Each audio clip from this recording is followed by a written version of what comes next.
Dictation गति 100 शब्द प्रति मिनट स्टार्ट। महोदय, पिछले कुछ वर्षों से पर्यावरण की सुरक्षा के बारे में एक उत्साहजनक जागरूकता देखने को मिल रही है। जैसे जैसे हम अपने विकास का खाका बनाने लगे हैं, वैसे वैसे यह बात अनुभव की जाने लगी है कि वह अपने बूते पर खड़ा रह सके और पर्यावरण की दृष्टि से भी उपयुक्त हो।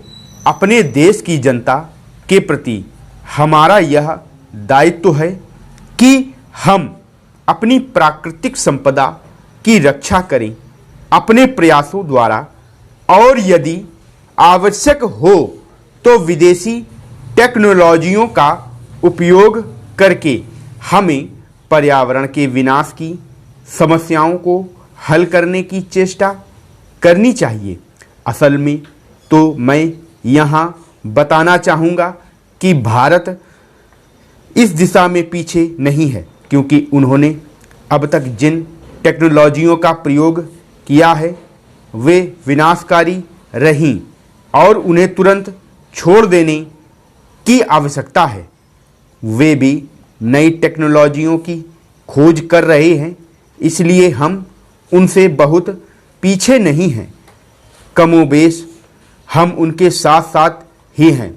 इसलिए हम सबके लिए, अन्य देशों के लिए भी और हमारे देश के लिए भी यह संभव होगा कि हम मिलकर समूचे विश्व के लिए, इस पृथ्वी ग्रह के लिए अपना योगदान दें, ताकि मिलजुल कर सहयोग से हम पर्यावरण की रक्षा के उपाय ढूंढ सकें।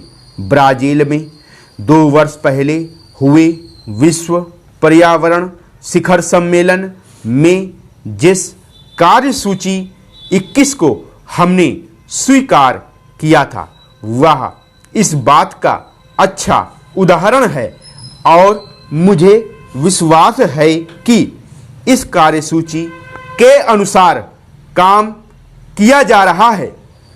यद्यपि कोई भी काम बिना कठिनाइयों से भरा नहीं होता, विशेषकर जब इसे जटिल विश्व में एक जटिल स्थिति में लागू करना पड़े। परंतु मुझे विश्वास है कि स्थिति आशाजनक है और यह आशा बढ़ती जा रही है। और जहाँ तक विश्व के पर्यावरण के भविष्य का सवाल है, वह पहले जैसा अंधकारमय नहीं है। ऐसी टेक्नोलॉजियों को अपनाना संभव होना चाहिए जिनसे पर्यावरण के बेहतर स्तर कायम हो सके, प्राकृतिक संसाधनों को संरक्षण मिल सके और व्यर्थ पड़ी चीज़ों की बेहतर व्यवस्था हो सके। पहल करने के ऐसे कई उदाहरण मिलते हैं जिनसे पर्यावरण को होने वाले खतरे को रोका जा सके और लागत की दृष्टि से भी वे प्रभावकारी सिद्ध हुए हैं। इस बड़े चिंतनीय विषय पर विचार करते समय हम सबको मिलजुल कर प्रयास करना होगा।